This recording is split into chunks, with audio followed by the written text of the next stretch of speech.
5 months after my daughter's wedding, the photographer called me urgently. "Ma'am, I found something in the photos. Come to my studio tonight. Please don't tell your daughter yet. You need to see this first." What he showed me destroyed everything I thought I knew about that day. Let me tell you about the $45,000 wedding I paid for. Let me tell you about the perfect day that turned out to be a lie. And let me tell you what happened when I discovered my son-in-law had brought his mistress to his own wedding. Before we continue, I just want to say thank you for taking the time to hear my story. If you're comfortable, let me know where you're listening from, and what time it is where you are. Now let me tell you my story. My name is Regina Matthews. I'm 68 years old, a retired high school English teacher who spent 38 years shaping young minds and correcting grammar. I've been a widow for 5 years now, ever since my husband James lost his battle with cancer. Those 5 years have been the loneliest of my life, but I had one bright spot that kept me going. My daughter Simone. She's my only child, my whole world, the reason I get up every morning. When Simone got engaged 2 years ago, I was happy for her, cautiously happy. Because I had concerns about Dante Harrison from the moment I met him. He was charming. I'll give him that. Tall, handsome, well-dressed, with a smile that could light up a room. He called himself an entrepreneur. Though when I asked what exactly he did, his answers were always vague. "I'm working on several ventures," he'd say. "Building my brand. Consulting. Nothing concrete. Nothing I could pin down." My best friend Pat met him once and pulled me aside immediately. "Something about that boy ain't right," she'd said. Her eyes narrowed. "He's too smooth. Too polished. Men like that are usually hiding something." But Simone was in love. Deeply, completely in love. She glowed when she talked about him. She laughed more than she had since her father died. And after watching my daughter grieve for so long, how could I take that joy away from her? So I pushed my concerns down. I smiled. I welcomed Dante into our family. I tried to see what Simone saw. The wedding planning started a year before the big day. And that's when the first real red flag appeared. Dante's family contributed nothing. Not $1. His mother Loretta was too sick to help plan or pay for anything. His sister Michelle was going through financial troubles. Dante himself claimed his business had cash flow issues at the moment. "But don't worry, Mrs. Matthews," he'd said with that charming smile. "Once my next venture takes off, I'll pay you back everything." I should have seen it then. The entitlement. The expectation that I would just cover everything, but Simone was embarrassed by his family's lack of contribution, and I didn't want her to feel that embarrassment on her wedding day. So I made a decision. I would pay for the wedding myself, the entire wedding, every single expense. I sat down with my bank statements and my retirement accounts. I'd been saving carefully since James died, living on my teacher's pension, being frugal. I had about $68,000 in savings. My cushion, my security, my retirement comfort. I decided I could spend $45,000 on the wedding and still have enough left to live on if I was careful. For 3 years, I saved even more aggressively. I skipped vacations. I delayed necessary home repairs. I bought generic brands at the grocery store. I cut my own hair. I turned down the thermostat in winter and used fans in summer. Every penny I could save went into the wedding fund, because I wanted to give Simone the wedding her father would have wanted her to have. The wedding she deserved. The perfect day. And on paper I did exactly that. The venue cost $12,000. A beautiful historic mansion with gardens and a ballroom. Catering for 50 guests cost $9,000. The photographer Marcus Webb came highly recommended and cost $4,500. Flowers were $3,500. Simone's dress with alterations was $3,200. She looked like a princess in it. The DJ and entertainment were $2,800. Invitations and printing were $800. Decorations were $2,400. The wedding cake was $1,200. The rehearsal dinner was $1,800. And miscellaneous expenses, favors, transportation, emergency supplies, tips added up to another $3,000. Total $45,000. Every penny from my retirement savings. Every dollar earned from 3 years of sacrifice. But when I saw Simone's face light up as we planned each detail, I told myself it was worth it. This was my gift to my daughter, my way of showing her how much I loved her. The wedding day arrived, June 15th, a Saturday. The weather was perfect, sunny but not too hot, with a gentle breeze. I woke up at 5 a.m. too nervous and excited to sleep. I helped Simone get ready at the venue, watching as the hair and makeup artist transformed her into a bride. She was so beautiful. She looked like her father, the same warm brown eyes, the same gentle smile. I cried seeing her in that dress. The ceremony at the church was lovely. Pastor Thompson, who'd known Simone since she was a baby, officiated. She cried when she mentioned James, saying he was there in spirit. Simone cried. I cried. Half the church cried. Dante stood at the altar looking handsome in his tuxedo, smiling at Simone with what looked like genuine love. I wanted to believe it was genuine. I needed to believe it. The reception at the historic mansion was everything I'd hoped for. The cocktail hour featured past appetizers and a beautiful bar setup. Guests mingled in the gardens, taking photos, laughing. Dinner was served in the ballroom, chicken or fish, beautifully presented with sides and salad and fresh rolls. The cake was stunning, 4 tiers with delicate sugar flowers. The toasts were lovely. Keisha, Simone's best friend and maid of honor, gave a sweet speech about their college friendship and how happy she was that Simone had found love. Brandon, Dante's best man, gave a funny speech about their friendship and how Dante was finally settling down with a woman who could handle him. Everyone laughed. The first dance was beautiful. Simone and Dante swaying to Luther Vandross, looking happy. Then came the father-daughter dance. Since James was gone, Simone danced with me. We held each other and cried, both thinking about the man who should have been there. It was one of the most painful and beautiful moments of my life. The rest of the evening was a blur of dancing, laughter, photos, cake cutting, bouquet tossing. I was exhausted but satisfied. I'd pulled it off. I'd given my daughter a beautiful wedding despite the financial strain, despite Dante's family contributing nothing, despite my own concerns about the marriage.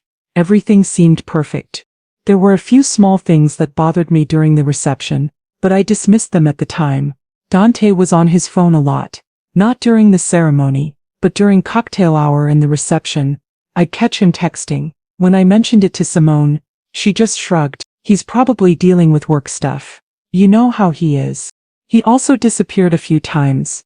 Once for 15 minutes during cocktail hour. Again for almost 20 minutes after dinner. I figured he was greeting guests I hadn't seen him talk to, or maybe taking a break from the crowd. Introverts need that sometimes. And there was a woman, a young woman in a tight red dress seated near the back during dinner. I noticed her because she seemed to be watching Dante a lot, staring at him during the first dance, watching him cut the cake. I assumed she was a friend of his, maybe a coworker. I didn't think much of it. The evening ended around midnight. Simone and Dante left in a shower of sparklers and cheers, heading to a hotel before their flight to the Bahamas the next morning. I went home exhausted, my feet aching, my bank account empty, but my heart full. I'd done it. I'd given Simone the perfect wedding day. The weeks after the wedding were normal. Simone and Dante returned from their honeymoon bronzed and happy. They moved into their apartment together. Simone went back to her marketing job. Dante continued doing whatever he did for work. I visited them every few weeks, bringing groceries or a home-cooked meal. Everything seemed fine. In August, 2 months after the wedding, Marcus Webb delivered the photos. They were gorgeous. Professional, artistic, everything I'd hoped for. The shots of Simone were stunning. Her joy was captured perfectly in every frame. The ceremony photos were touching. The reception photos were lively and fun. I spent hours going through them, crying at the memory of that day, wishing James could have seen them. I ordered an album, a large leather-bound book with the best photos carefully arranged. It cost $800, my last big expense for the wedding, worth every penny. Simone loved it.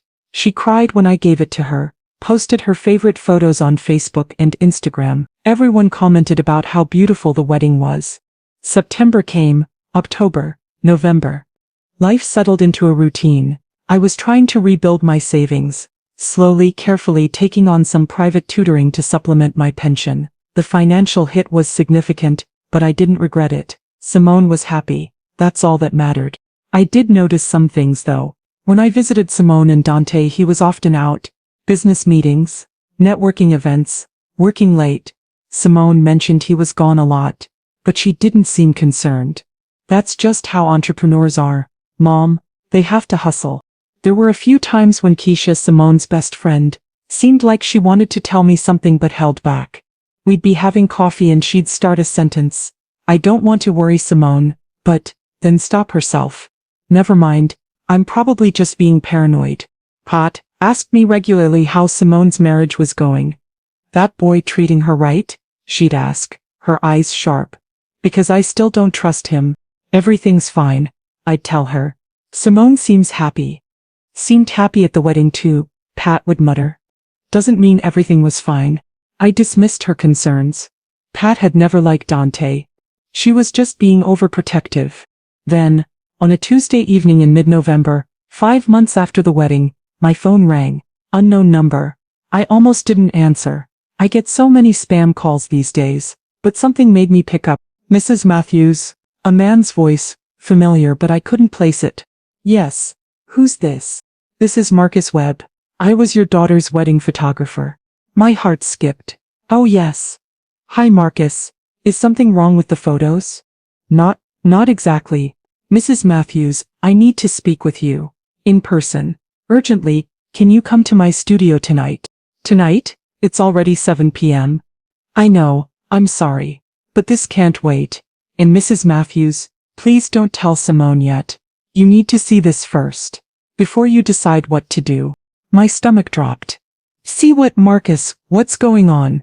I can't explain over the phone, please. Come to my studio, 428 Riverside Drive. I'll be here waiting. He hung up before I could ask more questions. I stood in my kitchen, phone in hand, heart pounding. What could he possibly need to show me that required secrecy from Simone? I grabbed my purse and keys, and drove to Marcus's studio, my mind racing through possibilities. Was there a problem with the photos? Had he discovered someone had stolen images? Was there some kind of copyright issue? Nothing made sense. Marcus's photography studio was in a converted warehouse in the Arts District. I'd been there once before to review sample albums. I parked and knocked on the door. Marcus opened it immediately. He looked stressed, tired, like he hadn't slept well in days. Mrs. Matthews, thank you for coming. I know this is strange. Marcus, you're worrying me. What's going on? He led me inside to his office area. A desk, computer, large monitor. Please sit down. I sat. He pulled up a chair next to me, his expression pained. Mrs. Matthews, I need to tell you something first, before I show you anything. I've been a wedding photographer for 15 years. I've shot over 200 weddings, and I've never ever done what I'm about to do. But I have 2 daughters myself, and if someone knew what I know about one of their husbands and didn't tell me, I'd never forgive them. Marcus, you're scaring me. I'm sorry for all of this. But you need to know. He took a deep breath. I delivered your daughter's wedding photos in August. That was 2 months after the wedding, which is standard. But I keep all the raw files and continue reviewing them for portfolio purposes. About 2 weeks ago I was going through the photos from last year's weddings, selecting shots to feature on my website and in promotional materials. He turned to his computer, and I started noticing something. In the background of several photos from Simone's wedding, something I didn't catch at the time because I was focused on the bride and groom in the foreground. But when you see all these images together, he pulled up the first photo. It showed Simone during cocktail hour, laughing with her bridesmaids in the garden. Beautiful shot. But Marcus zoomed in on the background. Behind a hedge slightly out of focus was a man and a woman standing close. Too close for casual conversation. Do you recognize them? Marcus asked. I squinted. The man's back was to the camera, but his build looked familiar. The woman was facing partially toward the camera, young, wearing a red dress, dark hair. I don't know. Who is that? Look closer at the man. He pulled up another photo, this one from a different angle. The man's face was visible now. My breath caught. That's Dante. Yes. Who's the woman? Marcus pulled up another photo. Same woman, same red dress. This time Dante's hand was on her lower back. They were talking, heads close together. I don't know who she is, Marcus said. But watch. He pulled up photo after photo, in chronological order. During the ceremony, the woman in red sitting in the back row, Dante glancing back at her twice during the vows. During cocktail hour, them talking outside, intimate body language. During dinner, the woman seated at a table near the back, but in one photo Dante's phone on the table was visible and the screen showed a text from Jade Beans. My stomach was churning. During the reception, a photo with a timestamp of 8:47 p.m. showed them outside, partially hidden by a pillar. They were kissing. Unmistakably kissing. While inside, Simone was probably cutting the cake with her new husband. "Oh my God," I whispered. Marcus continued. "I counted, this woman appears in 47 photos across the entire day. Not just in the background accidentally. She's there with Dante talking to him, touching him. There's an 18-minute period where both of them are missing from all my photos. They left the reception at the same time and came back separately."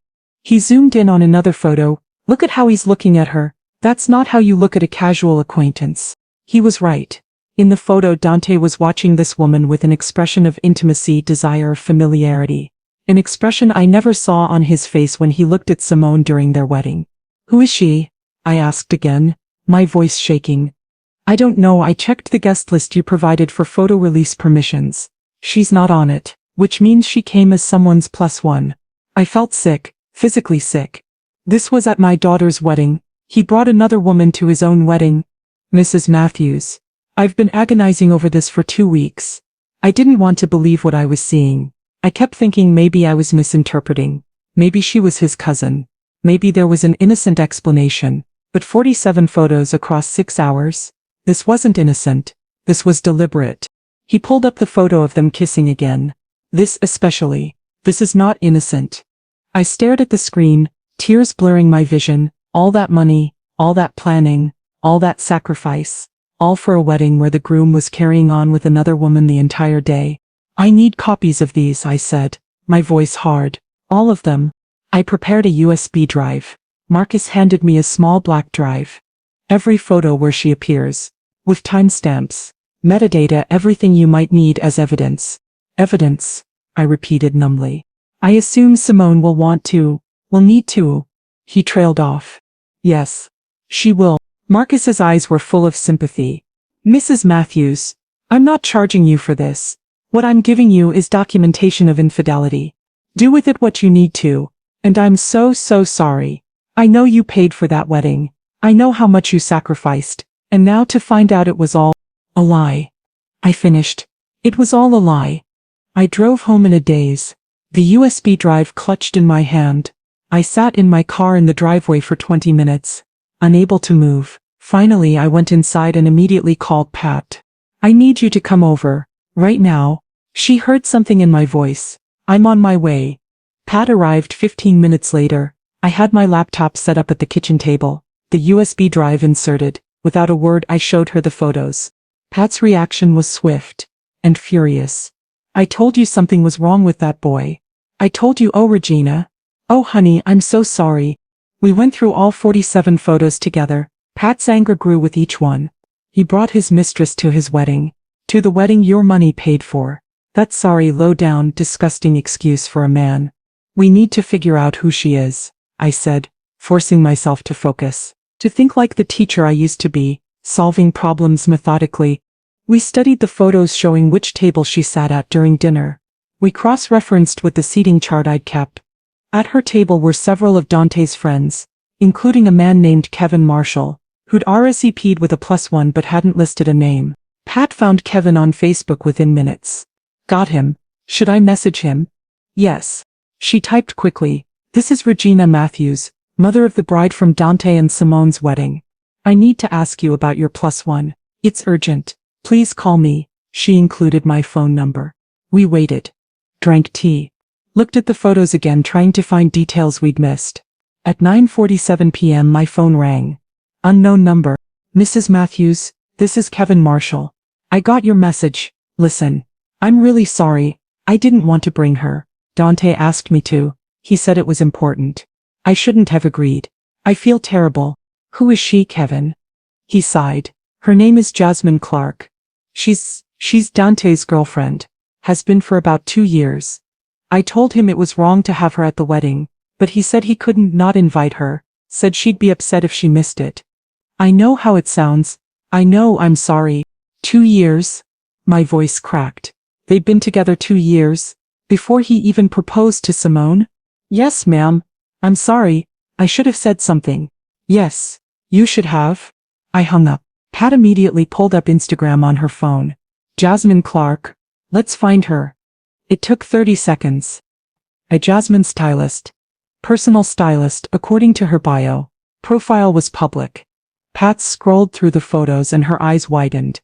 Regina, look, there were dozens of photos of Jasmine with Dante, cozy restaurant dinners, weekend beach trips, intimate poses in hotel rooms, tagged locations showing they'd been traveling together for months, years, a whole relationship, documented in public, hidden in plain sight. I couldn't breathe. How did Simone not know? How did none of us know? Because we weren't looking, Pat said grimly. And because he was careful, probably told Simone he was at business meetings, working late, networking, all lies. I spent that night staring at the ceiling, unable to sleep. My mind kept circling back to the same thoughts. I paid $45,000 for a wedding where the groom brought his mistress. I sacrificed 3 years of savings for a lie. I depleted my retirement fund for a marriage that was built on betrayal from day one. But more than the money, I kept thinking about Simone, my baby girl, who'd looked so happy on her wedding day, who'd had no idea what was happening in the background of her own celebration, who was living with a man who'd been lying to her for years. I had to tell her. I knew I had to tell her. But how do you destroy your daughter's world with information like this? The next morning, I called Pat. I need to tell her, today. Good, the sooner the better. Before she wastes any more time with that piece of trash. I also called Pastor Thompson and explained everything. She was horrified. Oh, Regina, this is beyond cruel. But yes, Simone needs to know. The truth is always better than living a lie, no matter how painful. I called Diane Mitchell, my former student who'd become a family law attorney. I'd taught her junior year English, and we'd stayed in touch over the years. I explained the situation. Regina, I'm so sorry, this is awful. But from a legal standpoint, if Simone wants to pursue an annulment based on fraud, she needs to act quickly. 5 months is recent enough that it should qualify, especially with this kind of evidence. Evidence, I said. That word again. Those photos are gold. Honestly, they prove ongoing infidelity. They prove he brought another woman to the wedding. That's fraud. Simone has grounds for annulment in this state. I thanked her and hung up. Then I made the hardest call. To Simone. Hi, Mom. She sounded happy. Cheerful. It broke my heart. Baby, I need you to come over today. It's important. Her tone changed. Is something wrong?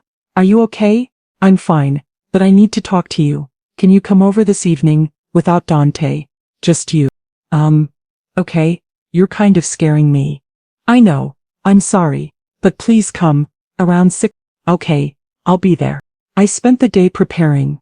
I called Pat and asked her to be there for support. I set up my laptop, loaded the photos, rehearsed what I would say, though I knew no words would soften this blow. At exactly 6 p.m., Simone arrived. She was carrying takeout food, Chinese, my favorite, and smiling. I brought dinner. I figured if you needed to talk about something serious, we might as well eat while we do it. She looked so happy, so innocent, so completely unaware that her world was about to implode. Baby, sit down, please. She sat at the kitchen table, her smile fading as she saw my expression. Pat was already seated, looking somber. Mom, what's going on? You're really freaking me out. I took a breath, reminded myself that I was doing this out of love. That truth, however painful, was better than lies. 5 months ago I paid for your wedding. I wanted it to be perfect. I thought it was perfect, but it wasn't, and I just found out why. What do you mean? I turned the laptop toward her. Do you know this woman? The photo showed the woman in red during cocktail hour. Simone squinted. No, I don't think so. Should I?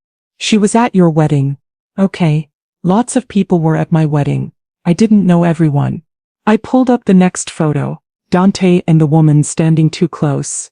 This woman was with Dante throughout your entire wedding. Look. I showed her photo after photo.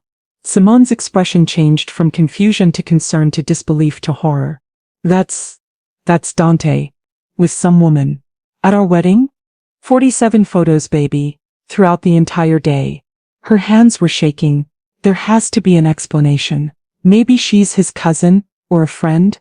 Or she's not his cousin. I pulled up Jasmine's Instagram on my phone, and handed it to her. Her name is Jasmine Clark, and she's been with Dante for at least 2 years. Look at the dates on these posts. Simone scrolled through the Instagram feed, her breathing getting faster and faster. Photos of Jasmine and Dante at restaurants, at the beach, In hotel rooms, intimate. Clearly a couple. No. No. No, no, no. Her voice was rising. This can't be real. This can't be real. I pulled up the photo of them kissing outside the venue. Timestamp clearly visible 8:47 p.m. During the reception. Simone stared at it. Her face crumbled. And then she screamed. A sound of pure anguish that came from somewhere deep in her soul. She collapsed forward, her head on the table, sobbing so violently her whole body shook.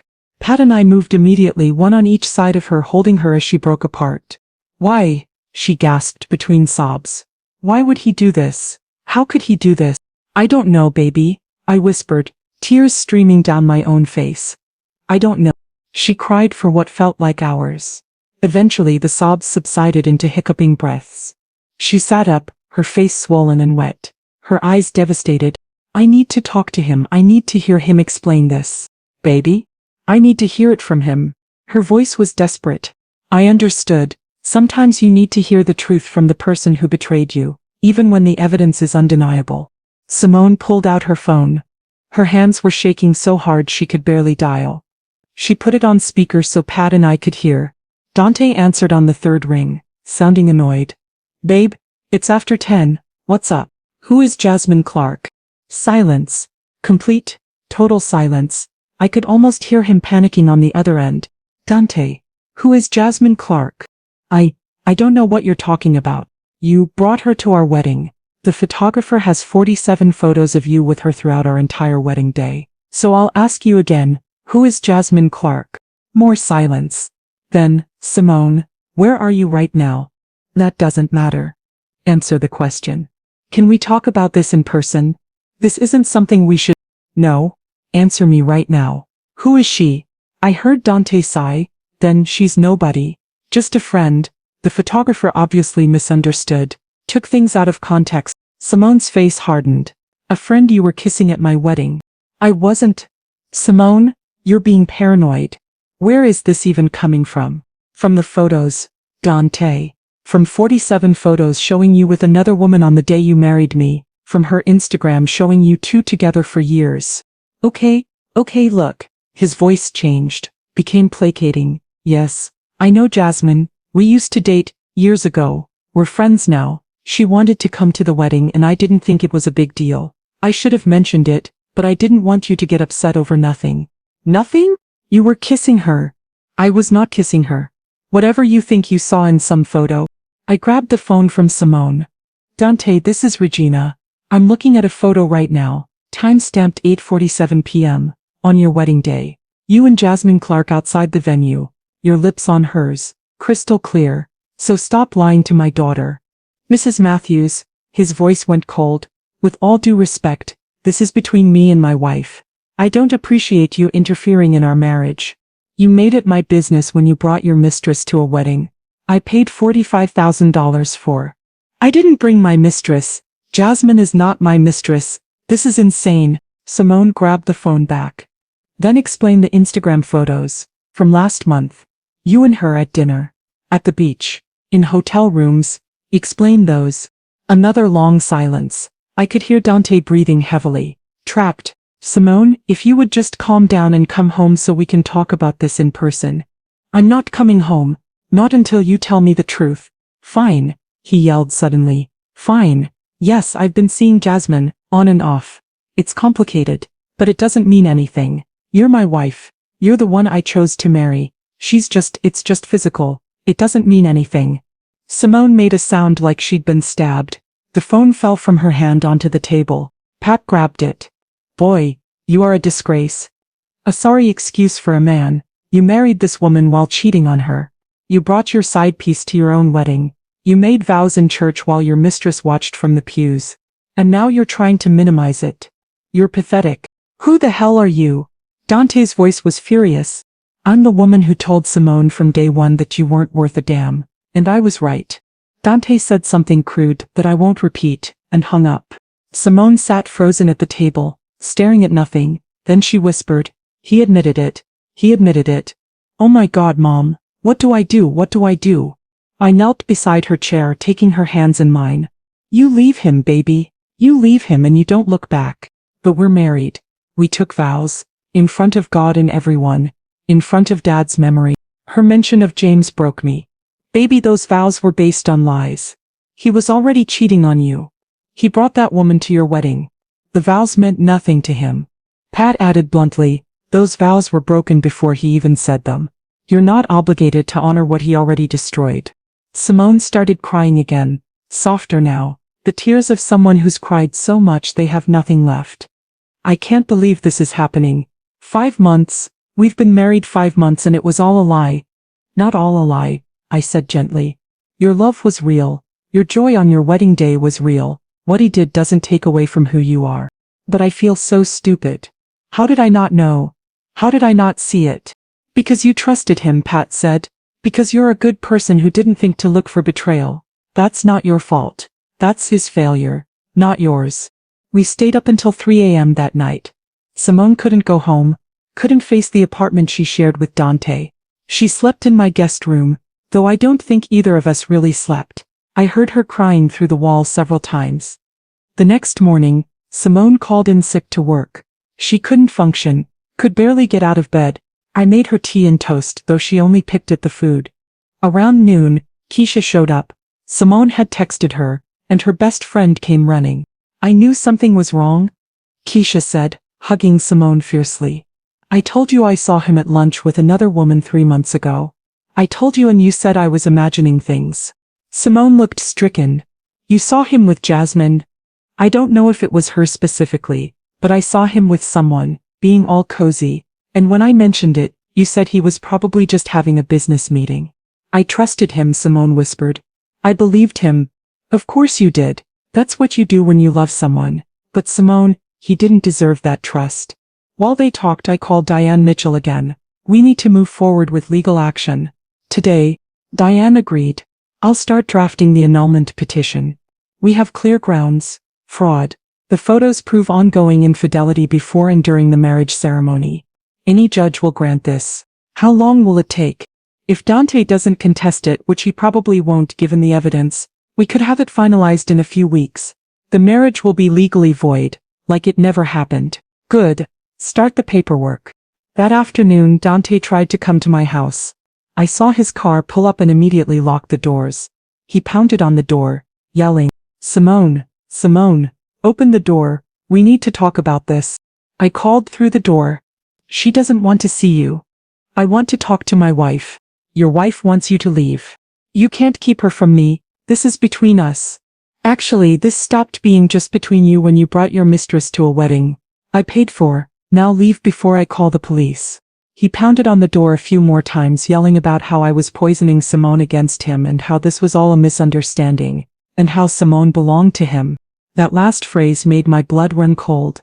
Simone didn't belong to anyone. I pulled out my phone and called Officer Washington, a police officer who lived 3 houses down. Officer Washington, this is Regina Matthews on Oak Street. My son-in-law is at my house refusing to leave. He's yelling and pounding on the door. My daughter is inside. Yells she doesn't want to see him. Can you help? I'll be there in 2 minutes, Mrs. Matthews. True to his word, Officer Washington's patrol car pulled up exactly 2 minutes later. Dante immediately backed away from the door, his aggressive stance shifting to something more defensive. I watched through the window as Officer Washington approached him. I couldn't hear everything they said, but I saw Dante gesturing angrily, pointing at my house. Officer Washington remained calm, professional, unmoved by whatever story Dante was telling. After about 5 minutes, Dante got in his car and drove away. Tires squealing, Officer Washington came to my door. I opened it. Mrs. Matthews, he's gone. I told him if he comes back without your explicit permission, he'll be arrested for trespassing and harassment. I also noted his behavior in my report. If you need to get a restraining order, this documentation will help. Thank you, officer. Is your daughter okay? No, but she will be eventually. He nodded sympathetically. I've seen this before. Men who think they own their wives. Men who can't accept consequences. Be careful. Keep your doors locked. Call me if he comes back. After he left, Simone came downstairs. She'd heard everything. He said I belonged to him? Yes. Her face hardened with an anger I'd never seen before. I don't belong to him. I don't belong to anyone. I'm a person, not a possession. That's right, baby. I want to file for annulment. Today. Right now, I want this marriage erased like it never happened. I'll call Diane. Within 3 hours we were in Diane's office. She'd prepared the initial paperwork and Simone signed it with shaking hands. The petition cited fraud as grounds for annulment, specifically that Dante had concealed an ongoing extramarital affair, had brought his mistress to the wedding ceremony and had engaged in infidelity before, during and after the marriage vows. The photos were attached as evidence. All 47 of them. Jasmine's Instagram posts were included.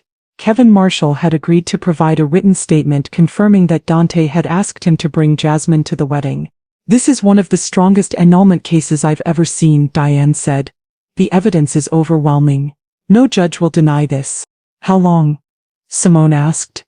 If Dante doesn't contest it, which he'd be foolish to do given the evidence, we could have a court date within 3 weeks. The annulment could be finalized within a month. Simone nodded numbly. A month, 1 month. To erase 5 months of marriage. To erase a marriage that was built on lies, I corrected gently. You're not erasing something real, baby. You're correcting a legal mistake. That evening, Dante was officially served with the annulment papers. According to the process server, he'd been furious, yelling about how this was all Regina's fault and how he was going to fight this. But 2 days later his cheap lawyer called Diane. My client would like to discuss the terms of the annulment. There are no terms, Diane said firmly. Your client committed fraud. The marriage is being annulled. The only thing to discuss is how quickly he can sign the papers. My client believes counseling could save this marriage. Your client brought his mistress to his own wedding. There's nothing to save. He can sign willingly or we can go to court and he can be publicly humiliated when the judge reviews the photographic evidence. His choice. The lawyer went quiet. I'll talk to my client. Meanwhile, Dante's family got involved. His mother Loretta called me and I made the mistake of answering. How dare you, she screamed into the phone. How dare you break up their marriage? How dare you turn Simone against my son? I was so shocked by the attack that for a moment I couldn't respond. You showed her those photos. You poisoned her mind. You're trying to destroy their marriage. I found my voice. I didn't destroy their marriage. Your son did that when he brought his mistress to his wedding. That's a lie. Dante doesn't have a mistress. Simone is being dramatic. Mrs. Harrison, I have 47 photos. I don't care about your photos. Those could be edited, photoshopped. You probably paid that photographer to make my son look bad. The audacity was breathtaking. Why would I pay thousands of dollars to make your son look bad? He managed that all on his own. Because you never liked him. You never thought he was good enough for Simone. You wanted to break them up. If I'd wanted to break them up, I wouldn't have paid $45,000 for their wedding. That stopped her. You paid, how much? $45,000. Every penny of it. Your son's family contributed nothing. Not $1. So don't you dare accuse me of trying to ruin this marriage. I invested everything I had into it. Well, that's your fault for being foolish with money. Simone should forgive Dante. He made a mistake. That's what wives do. They forgive. They work through problems. They fight for their marriage. Fight for a marriage to a man who's been cheating on her for years. A man who brought his mistress to their wedding. That's not a marriage worth fighting for. You're a bitter old woman who's trying to make Simone as miserable as you are. I hung up on her. I was shaking with rage. Dante's sister Michelle called next with the same energy. Defending Dante, minimizing the cheating. Suggesting Simone was overreacting and not being understanding enough. She actually said, men cheat sometimes, it's just what they do. Simone needs to be realistic. I hung up on her too. Pat came over that evening and I told her about the calls. She was furious. His whole family is trash. Every last one of them. They raised him to be a cheater and a liar and now they're making excuses for him. Simone needs to cut off all of them. I agreed. This wasn't just about Dante. His entire family was toxic, enabling his behavior, refusing to hold him accountable. Over the next 2 weeks, Simone stayed with me. She went back to work but came home to my house every evening. She was functioning but barely, going through the motions of life, while emotionally shattered. Keisha visited almost daily, bringing food, support, shoulders to cry on. Pastor Thompson came twice to pray with Simone and offer counseling. Pat was a constant presence, fierce and protective, and slowly, very slowly, Simone started to get angry. The shock and grief began transforming into rage. Healthy, righteous rage. "He stole from me," she said one night over dinner. "He stole 5 months of my life. He stole my trust. He stole my joy. He made me look like a fool in front of 150 people." "You're not a fool," I said firmly. "He's a liar. Those are different things." Everyone at that wedding saw me smiling and happy while he was off with her. Everyone saw me cut that cake and dance with him while he was texting her. I was the only one who didn't know. No one else knew either, baby. That woman was hidden in the background. No one was paying attention to her. Everyone was watching you. But she was there. She was breathing the same air, eating the food my mother paid for, watching me marry her boyfriend. It's sick. It's so sick. She wasn't wrong. The more I thought about it, the more disturbing it became. What kind of man brings his mistress to his own wedding? What kind of mistress agrees to attend? It was beyond cruel. It was sociopathic. Marcus Webb called to check on us. "Mrs. Matthews, I heard through friends that Simone filed for annulment. I'm glad. She deserves so much better. Thank you, Marcus, for everything, for having the courage to tell us." "I almost didn't," he admitted. "I spent 2 weeks convincing myself to stay out of it. That it wasn't my business. That maybe I was wrong. But I kept thinking about my own daughters. And I knew I had to say something. You did the right thing. I wanted you to know Dante called me. Threatened to sue me for invasion of privacy for giving you those photos. I told him to go ahead and try. You paid for those photos. They're yours. And what's in them is just documentation of what actually happened." "He threatened to sue you?" "Yep. Said I was interfering in his marriage. I told him I was documenting his wedding. And if he didn't want evidence of his affair, he shouldn't have had his affair at his wedding." Despite everything, I laughed. "Good for you. I also wanted you to know, I'm refunding your photography fee. All of it, $4,500. "Marcus, you don't have to." "Yes, I do. That wedding was supposed to be a celebration. Instead it was a crime scene. I can't in good conscience keep money for documenting that man's betrayal. The check is in the mail." I was touched beyond words. "Thank you. And Mrs. Matthews? I hope Simone knows how lucky she is to have a mother like you. Someone who would tell her the truth even when it hurts. My daughters should be so lucky." 3 weeks after filing, we went to court. The hearing was scheduled for 2 p.m. on a Thursday. Simone, Diane, and I arrived 30 minutes early. Dante showed up with his lawyer, a tired-looking man who seemed resigned to losing. We waited in the hallway outside the courtroom. Dante tried to approach Simone. "Babe, please, can we just talk?" "Don't come near me," Simone said coldly. "I love you. I made a mistake, but I love you." "You don't love me. You don't even know what love means."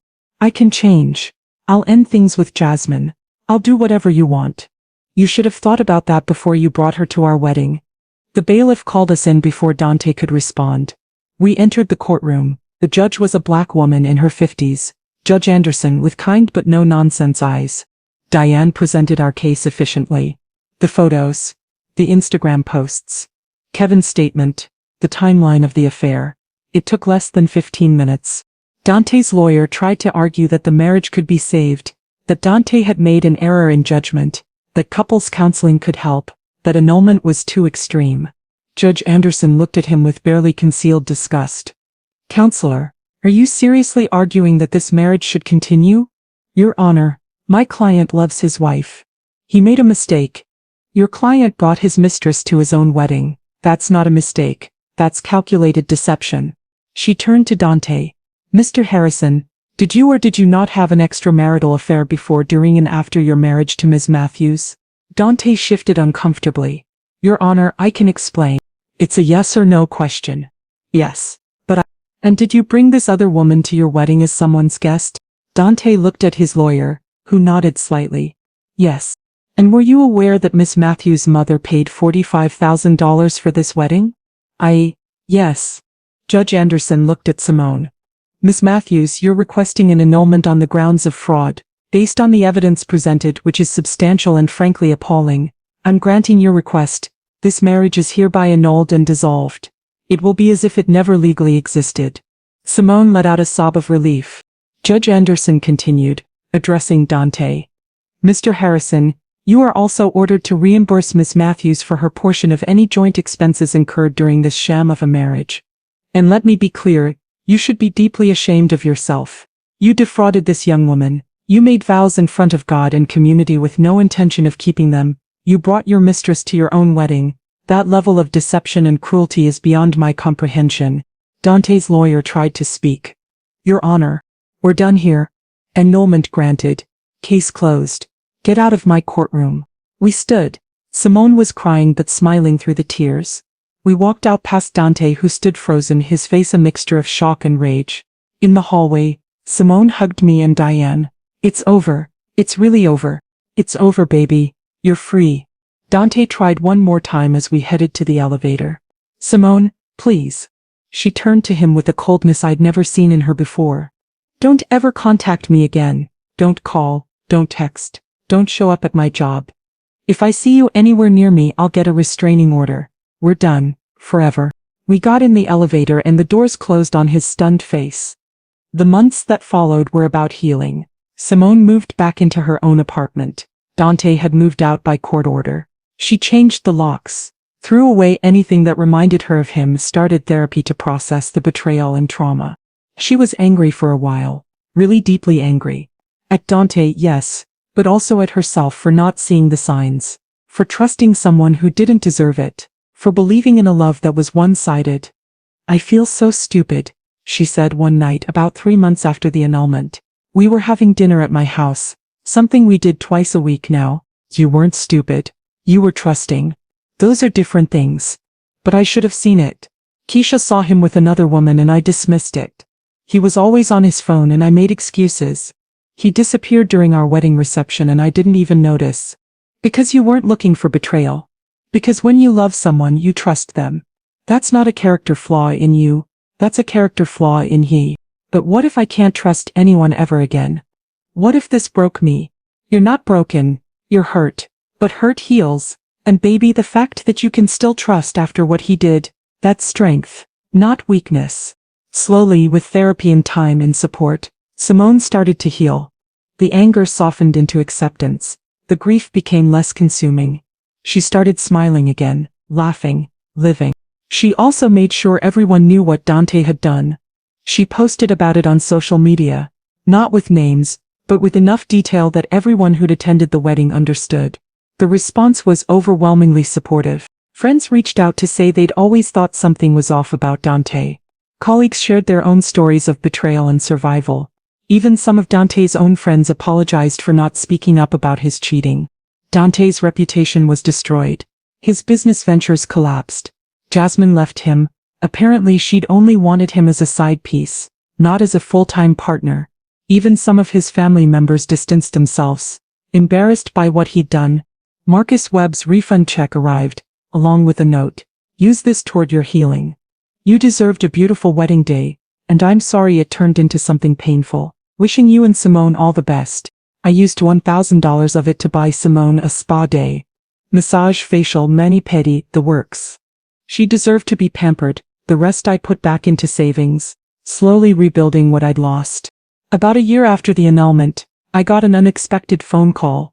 Mrs. Matthews, my name is Tiffany Johnson. You don't know me, but I'm engaged and I just hired Marcus Webb as our photographer. He told me about what he discovered in your daughter's wedding photos. About how he had the courage to tell you even though it was difficult. He's a good man, I said.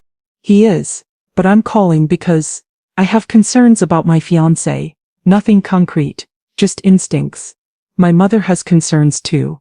And Marcus suggested I might talk to you about red flags, about trusting your instincts. Would you be willing to meet with us? I thought about it, thought about my painful experience, and whether it could help someone else. Yes, I'd be willing to talk to you. We met the following week, Tiffany, her mother, and me. I told them my story. Showed them the photos, with Simone's permission, explained the red flags I'd ignored. The vague career, the distant family, the phone use, the disappearances. Trust your instincts. I told them. If something feels wrong, investigate. Don't ignore red flags because you want the fairy tale. The fairy tale isn't worth the nightmare that follows. Tiffany ended up postponing her wedding to do more investigation. It turned out her fiancé had lied about several things: his job, his finances, his past. She broke off the engagement. 3 months later she called to thank me. "You saved me," she said. "I would have married him. I would have ignored all the signs just like Simone did. But you showed me it was okay to ask questions, to demand truth, to walk away when something doesn't feel right." That conversation gave me an idea. I started meeting with other mothers and daughters who were planning weddings, sharing my story, teaching them about red flags, encouraging them to investigate, to trust their instincts, to protect themselves. I called it the $45,000 lesson, both a reference to what the wedding cost and what I'd learned from it. The response was overwhelming. Women reached out constantly, sharing their own stories, asking for advice, thanking me for speaking up. Pat joked that I'd become a wedding fraud detective, but it felt meaningful. My painful experience was helping others avoid the same fate. 2 years after the annulment, Simone started dating again, carefully, slowly, but she was open to love. She met a man named William at a work conference. He was kind, transparent, genuine, everything Dante had pretended to be. She brought him to meet me after 3 months of dating. I watched him carefully, looking for red flags, but there weren't any. He was exactly who he appeared to be, a good man who treated my daughter with respect and honesty.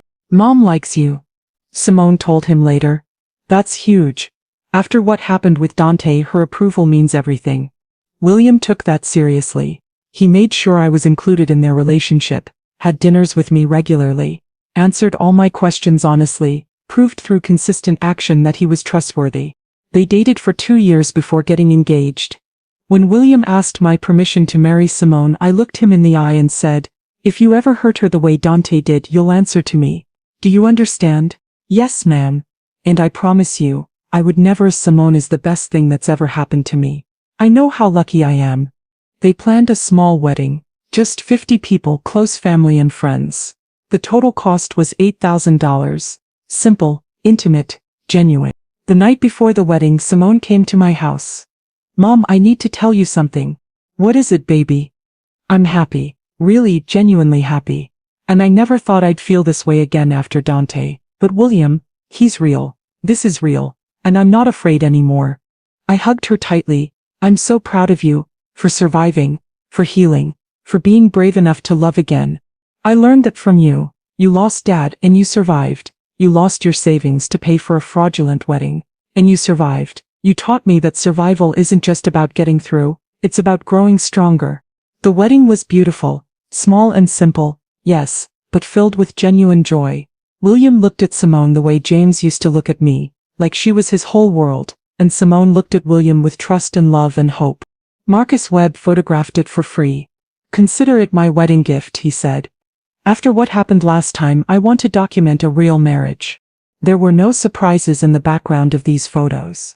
No hidden mistresses, no betrayals, just 2 people genuinely in love, surrounded by people who actually cared about them. At the reception held in Pat's backyard with string lights and catered barbecue, Simone stood to give a toast. "5 years ago I got married for the first time. It was a big, expensive, beautiful wedding, and it was all a lie. That marriage ended in annulment after 5 months when we discovered my husband had brought his mistress to our wedding." The guests who didn't know the story gasped. My mother paid $45,000 for that wedding, her entire retirement savings, and for a while I felt guilty about that. Guilty that she'd sacrificed so much for something that turned out to be fake. She looked at me with tears in her eyes. But Mom told me something that changed how I saw it. She said the wedding wasn't fake. My joy was real. My hope was real. His betrayal doesn't erase that, and the photos from that day gave me the evidence I needed to get out before I wasted more years on a lie. She raised her glass. "So this toast is to my mother, Regina Matthews, who paid for a wedding that ended in heartbreak, who told me the truth even though it destroyed me, who supported me through the worst period of my life, and who taught me that surviving isn't just about getting through, it's about becoming stronger. Mom, I love you. Everything I am, everything I survived, everything I learned, it's because of you." Everyone turned to me. I was crying, overwhelmed with emotion.